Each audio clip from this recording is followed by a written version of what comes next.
जो भी आपके पास प्रूफ है, जैसे कि सभी बिल्डिंगों को टीएमसी का टैक्स लगा है ना, लगा है ना, तो फर्स्ट ईयर पहला साल जब था जब आपने टैक्स पे किया, 5 साल पहले, 7 साल पहले, 10 साल पहले या 12 साल, तो वो पूरे टैक्स का रिकॉर्ड हर बिल्डिंग का, रहने वालों के इसी एड्रेस के जो रेशन कार्ड है, जो आधार कार्ड है, पैन कार्ड है, वोटर आईडी कार्ड है, देन पासपोर्ट है, कोर्ट में आपको ले जाकर स्टे वगैरह का प्रोसेस करा कर,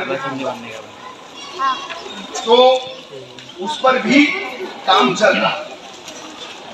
एकनाथ शिंदे साहब ने जो वकील हमको दिया है, ठीक है, लेकिन जब वो इलेक्शन का टाइम आता है तो बोलते मेरे आदमी को तुम सपोर्ट करो, तो आज वही आदमी को भेजना चाहिए ना। तो आज हमारे रफीक भाई आए हमारे लिए, तो हमारे लिए वही माँ बाप है, वही हमारे पालनहार है। तो जो उनको लड़ना रहेगा, हम मर जाएंगे उनके साथ में, जो जहाँ वो जाएंगे वहाँ हम जाएंगे। आज हमारे भाई लोग को इतनी वो लोग मुसीबत में, एक तो बारिश का टाइम है, बच्चों का स्कूल का टाइम है, आज कितनी औरतें पेट से हैं और बेचारे कितना जिंदगी अपना लोन पे लेके ये घर ले रहे हैं, बिल्डरों को हफ्ता दे रहे हैं, उनकी नहीं, उनके आमदनी उतना है, हर महीने के पगार पाते हैं तो आधा उनको देते हैं, आधा अपने बच्चों को देते हैं। तो ये हमारा शिंदे साहब से रिक्वेस्ट है कि भाई हमारे गरीब भाई लोग को घर बचाइए और उनकी जिंदगी बचाइए। नहीं कितना लोग बेचारे मर जाए बेगर मारे, उनके छोटे छोटे बच्चे हैं, अपने गाड़ियों पे, रिक्शों पे, टेम्पो पे बेचारे लोन ले लेके वो अपना घर लिए हैं। भड़ौत भाड़े पे रहते थे, मौके टाइम पे भाड़ा नहीं देते थे, भड़ौत आके खड़ा हो जाता था, अब भी निकाल सब आनर भाग। आज वो सब जिल्लत सहने की वजह से बेचारे कैसा भी अपना छत ले लिए, औरत का जेवर बेच दिया, इतने तो अपने गाड़ी घोड़े पे बेचारे लोन लेके घर ले लिए। आज उनके पास अगर होता तो कभी ये बिल्डिंग में थोड़ी रहता, आज बड़े बड़े लोग टीएमसी बिल्डिंग में रहते तो आज वो भी भाई लोग रहते। आज उनकी मजबूरी तभी तो आज रहते, आज हमारे कोई साथ नहीं, हमारे रफीक भाई साथ में खड़े हैं। ऐसा तलवा में भी ऐसा ही उसमें पानी भरा था 26 जुलाई के टाइम, वो बेचारे दशरथ दादा ने, सुरेखा पाटिल, उमेश पाटिल, वो हमारे साथ खड़े थे, कपड़ा पैसा खाना सबको दिए। आज वो हमारे लिए मसीहा, तो आज हमारे लिए आप मसीहा है। और शिंदे साहब कर रहे, हम उनका 25 साल से जानते हैं, शिंदे साहब भी गरीबों को मसीहा है। हम खड़े हो जाते हैं उनके दरवाजे पे, रफीक भाई को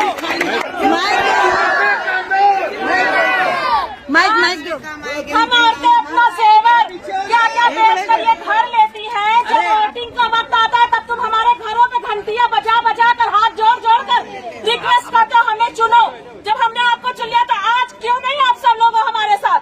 आज हमने इनको क्या दिया है रफीक भाई को जो हमारे साथ है? आज वो हमारे दुख को समझते हैं, गरीबों के दुखों को समझ रहे हैं कि आज इन्हें क्या जरूरत है। कोई बीमार पड़ा है, किसी के घर में माँ बीमार है, किसी के घर में भाई बीमार है, बाप बीमार है, हम उन्हें देखें या दूसरा घर देखें। और आज सब हमने कहते कि उनको वो चाहिए, हमें कोई मौका नहीं चाहिए रफीक भाई को, जो अल्लाह करेगा बेहतर करेगा उनके लिए। लेकिन आज जो हमारे साथ खड़ा है हम उसे ही जानेंगे और इंशाल्लाह आइंदा भी उन्हें ही जानेंगे। आज अपने अपने घरों में वोट लेकर आराम से बैठे हैं, कोई भी नेता हो यहाँ का, मैं तो नाम नहीं जानती लेकिन इतना जानती हूँ कई एक ऐसे हैं जो अपने घरों में आराम कर रहे। आज इस वक्त हमारे दुख के साथ क्यों नहीं खड़े हमारे साथ? तुम भी हमारे साथ खड़े हो तो हम समझेंगे कि हाँ तुम भी हमारे हो। हम तुम्हें नहीं समझते, अब हमने गलती की, अब वो गलती नहीं करेंगे, अब जो करेंगे वो हमारे लिए बेहतर है, हमारे हक के लिए जो बेहतर है हम अब वो करेंगे। जिएंगे तो जिएंगे साथ में, मरे तो साथ में मरेंगे।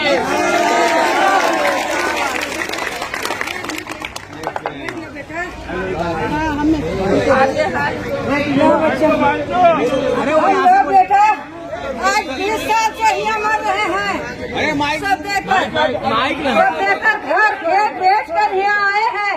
अभी तक कहाँ रहे सब लोग? पैसा लेने घर बनाए और दूसरे लोग दौड़ के आए, सब लोग इतना। आज हम बच्चे लेके कहाँ जाए? पुरनिया मनाई कहाँ पे जाए? बोलो हम लोग तुम्हारे साथ हैं। हम लोग कहीं जाने वाली नहीं, जान दे दे मेरी, मर जा, लेकिन अपन घर छोड़कर नहीं जाओ, कहीं नहीं जाने वाली है। जो कह के गए वो कह के गए बेटा, अब नहीं जाने वाली आपके साथ हम बेटा। हाँ, जब मरा या गया, हाँ बेटा, कहीं नहीं जाने वाली है। अल्लाह बहुत बड़ा है, अल्लाह लोग को बहुत कुछ है। हमारा धर्म बचाओ, बच्चा बचाओ, हम कहीं नहीं जाने वाली है बेटा। दुनिया छोड़े छोड़े रफीक भाई, आप हमारा साथ कभी मत छोड़ना। बिल्कुल नहीं, बिल्कुल नहीं छोड़े बेटा, हम लोग को साथ। 2 मिनट मैंने राजू को कुछ बातें रखनी है। राजू बात करो।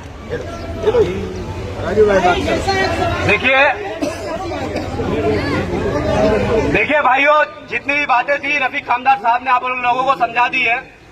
मैं सिर्फ एक बात अपनी ये रखना चाहता हूं सरकार के सामने कि हमारा कानून हमें ये कहता है कि चाहे 100 बेगुनाह छूट जाएं, लेकिन 100 गुनहगार छूट जाए, लेकिन एक गुनहगार को 100 गुनहगार छूट जाए, लेकिन एक बेगुनाह को सजा नहीं होनी चाहिए। तो क्या यहाँ जितनी आवाम खड़ी है वो गुनहगार है? नहीं है। हम लोगों ने जीपी में बिल्डिंग में खरीदा तो ये हमारा गुनाह है? ये सिस्टम का गुनाह है। सिस्टम ने ये हमें रास्ता दिखाया। आज 15 साल से हमने होश संभाला, तब से हम देख रहे हैं। आज हम 15 साल से जब से हमने होश संभाला, हम ये देख रहे हैं कि इस तरीके से बिल्डिंगें बनती है, इस तरीके से रूम लिया जाता है। तो हमने उस बिनाद पे रूम लिया और आज अचानक आज आप आके बोल दोगे कि नहीं ये बिल्डिंगें इलीगल है, इनको तोड़ दिया जाए। ये कहाँ का इंसाफ है? हाँ, अभी तक सो रहे थे आप लोग। हाँ, अभी तक सो रहे थे आप लोग। और वो हमारे मुमरावासी जो मेरे भाई हैं, उनसे मैं एक ही बात करना चाहता हूँ। वो सिर्फ सोच रहे हैं ये कि वो सेफ है। हमारे मुमरावासी सोच रहे हैं कि वो सेफ है, उनको कुछ नहीं होगा। तो उनको मैं एक ही कहना चाहता हूँ कि देखिए, जलते घर को देखने वालों, फूस का छप्पर आपका है, पीछे देखो तेज हवा है, आगे मुकद्दर आपका है। आज हमारी बारी तो कल तुम्हारी बारी है। उनकी मौत पे मैं भी चुप था, मेरा नंबर अब आया। मेरी मौत पे आप भी चुप हो, अगला नंबर आपका है। और जितनी भी बात कहूंगा, और 19 तारीख से आप सब लोग एक हो जाइए। 9 तारीख से सब लोग एक हो जाइए। हमारा घर बचेगा तो काम बचेगा। हमें साइलेंट प्रोटेस्ट करना है। बोलना चाहती हूँ, यहाँ के सबसे पहले तो यहाँ की आवाम की जमीरें मर चुकी है। जो इन लोगों को माइक लेकर बुलाना पड़ रहा है, इन लोग मैसेज से खुद नहीं उतर पा रहे, इन लोग को बुलाना पड़ रहा है।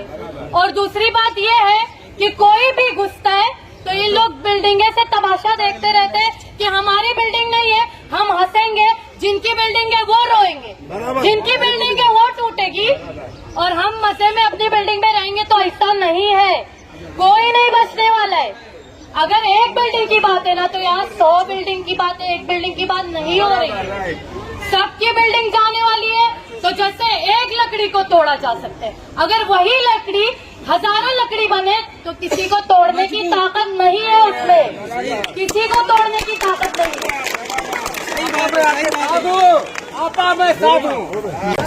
तो जैसे कि हमारे रफीक सर बोल रहे हैं कि 9 तारीख को सबको इकट्ठा रहना है। प्लीज, जो मेरी माएँ हैं, जो मेरी बहनें और जो मेरे भाई लोग हैं, उनसे सबसे मैं गुजारिश करती हूँ कि इस चीज में हमारा साथ दे। जैसे जिनका मतलब अभी इनका तो कुछ घर है नहीं यहाँ पे, फिर भी ये हमारे साथ खड़े। लेकिन हमारे तो घरों की बात है, ये तो हमारे घरों की बात है। हमारे घर हमसे छीना जा रहे हैं सिर्फ ये बोल के कि इलीगल है। जैसा कि मैंने पहले भी ये बात बोली थी, जैसा कि मैंने पहले भी ये बात बोला था कि जब बन रही थी तब हमारी सरकार क्या कर रही थी।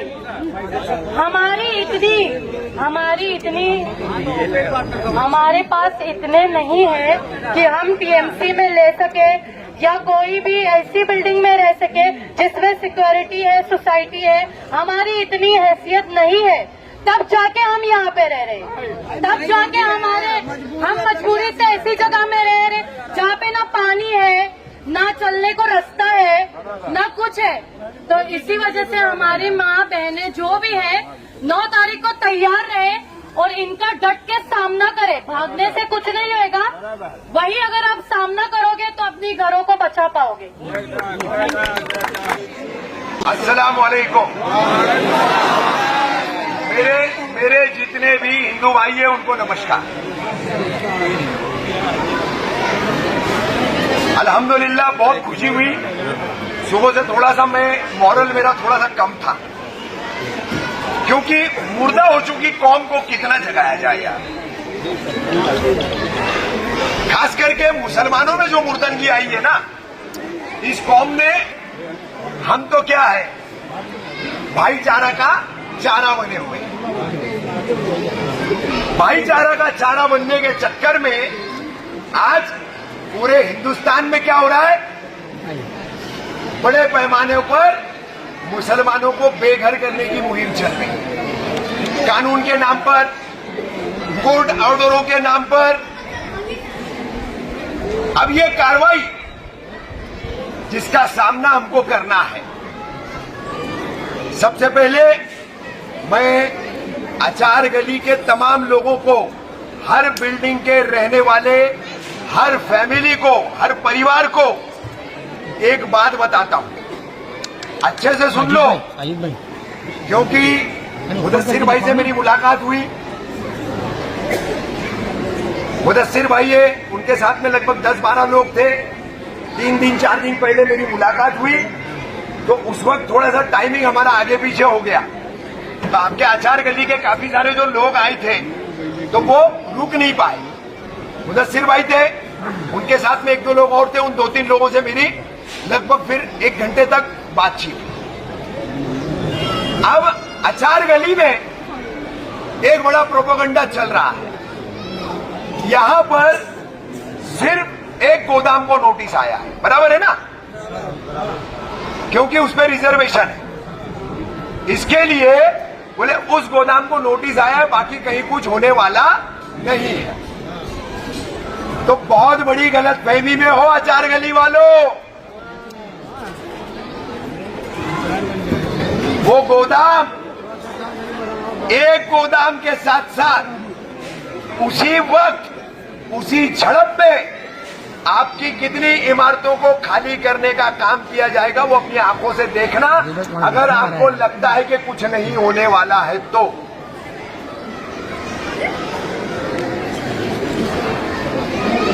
बॉम्बे हाईकोर्ट, जस्टिस गिरीश कुलकर्णी, इनकी बेंच 12 जून को एवी के कंपाउंड में कार्रवाई के लिए ऑर्डर दिया गया। उसी ऑर्डर में, उस ऑर्डर की हद जो है वो खुद हाईकोर्ट ने बढ़ाई।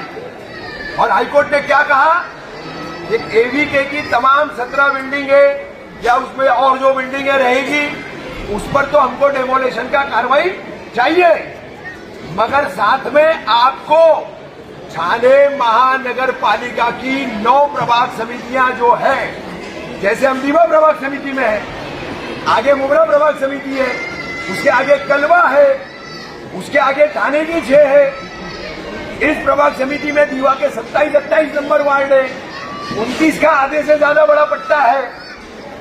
तो ऐसे तमाम इलाकों में हमको कार्रवाई चाहिए। सारे इलीगल स्ट्रक्चर्स आप तोड़ करके हमको रिपोर्ट दो। 13 जून से कार्रवाई शुरू हुई, आप लोगों ने देखा। 14 जून को मैं वहां पहुंचा हूं, तो 13 जून को कार्रवाई के पहले दिन मैंने मेरे सोर्सेस के जरिए 37 साल से आप लोगों की दुआ से जर्नलिज्म फील्ड में हूं, तो एडमिनिस्ट्रेशन में बारिश होगी कोई हिलना नहीं, बारिश होगी कोई हिलना नहीं, बोलो तो मैं बीच में आके खड़ा रहता हूं। हाँ, तो मुझे मेरे सोर्सेस के जरिए जानकारी मिली कि ये जो कार्रवाई शुरू हुई है ये 1 साल चलेगी। अब आप अंदाजा लगाओ कि 1 साल की कार्रवाई में शीर इलाके में क्या तबाही और बर्बादी हो। ये मेरा इंफॉर्मेशन था, ये मेरी जानकारी थी। 6 दिन पहले अनम का मैटर जब हुआ 13 तारीख को, उसके बाद जो कुछ भी हुआ आप लोगों के सामने, उसके बाद हमको शील टाइगर के सीनियर पीआई ने बुलाया। अनम पैलेस के लीडर, अनम पैलेस के रहने वाले तमाम रहवासी, उस मूवमेंट में हमारे सामने खड़े रहने वाले लोग और मैं, ऐसा सबको जो है हमको बुलाया। तो सीनियर पीआई ने अनऑफिशियल बात करते करते हमको क्या बताया मालूम है आपको?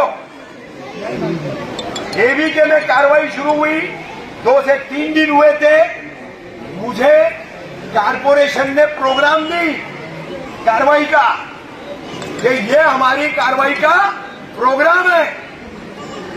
तो बोले रफीक भाई, मैंने उनसे कहा कि मुझे आकर के 4 ही दिन हुए और अब मेरी नौकरी यहाँ 2 साल की है। सीनियर इंचार्ज की मेरी नौकरी 2 साल की है। तो ये प्रोग्राम जो आप कह रहे हो, मेरे पूरे 2 साल तो इसी में चले जाएंगे। इसका मतलब क्या हुआ? कार्रवाई 2 साल चली और कंटिन्यूस चलेगी। कभी 1-2 दिन का गैप हो जाएगा, लेकिन कंटिन्यूस चलेगी। अब इतने बड़े पैमाने पर जब कार्रवाई होगी तो ये बताओ कौन सी बिल्डिंग बचेगी? बचेगी कोई बिल्डिंग? मेरी माँ बहनों से मेरा सवाल है, बचेगी कोई बिल्डिंग? घर जाओगे कपड़ा बदली कर लेना, क्या फर्क पड़ेगा? हाँ? अरे हिम्मत वाली है वो मेरी माँ बहने, वो बच्चियां, हाँ? हिली नहीं अपनी जगह से। सैल्यूट है आप लोगों को, सैल्यूट। देखो भाइयों, नोटिस नहीं है, सर्वे नहीं है, ये अगर तुम्हारी खामख्याली है तो इस खामख्याली में मत रहो। साफ बोलता हूं तुमको, इस खामख्याली में मत रहो। भले एक बात सोच लो 1 मिनट के लिए, भले मेरी छत नहीं टूट रही, मैं कहाँ रहता हूँ? मुमरा अमृत नगर में। यहाँ मेरी छत है? क्यों आया?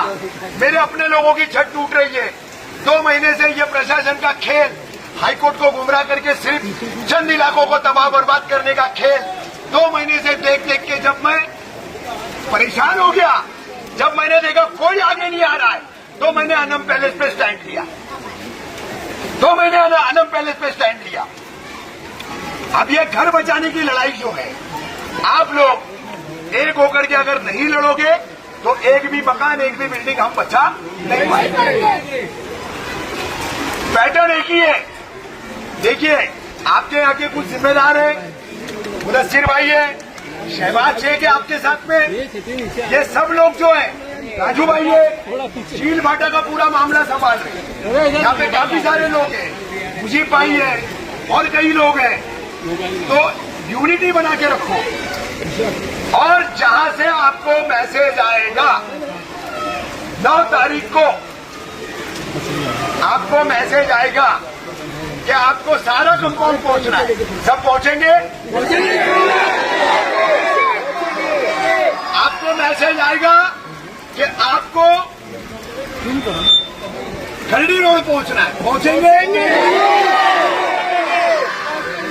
हम लोगों को हजारों का मजमा तैयार करके प्रशासन के सामने दीवार बन के खड़ा रहना है। सबसे आगे, सबसे पहला मैं खड़ा रहूंगा, दूसरा मैं खड़ा रहूंगा। आगे बढ़ो।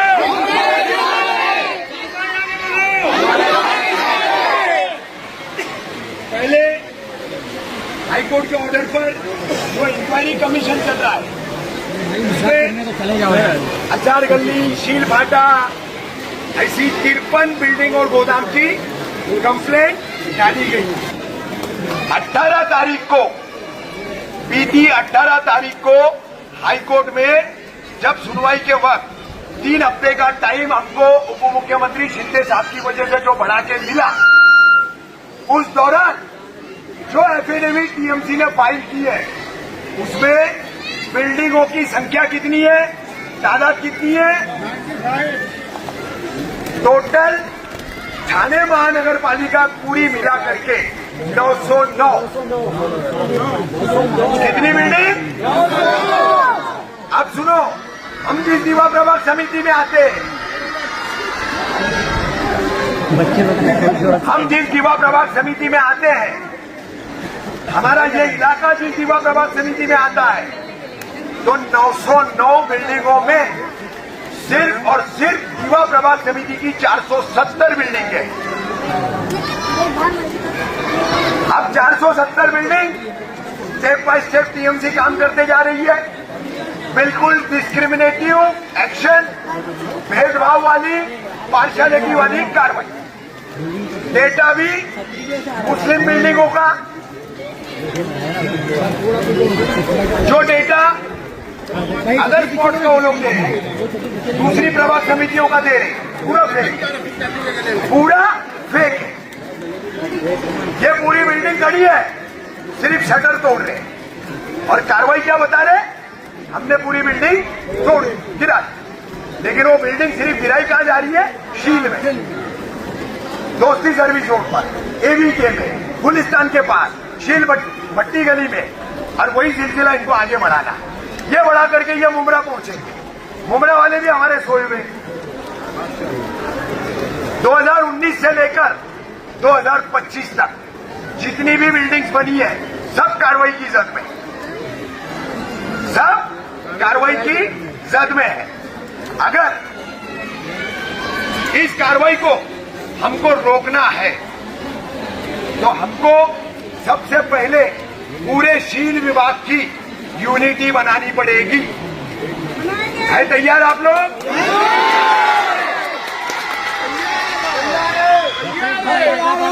मेरी छत नहीं टूटी, लेकिन मेरे भाई की छत टूट रही है।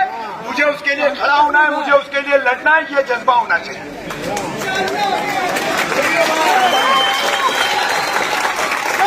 चाचा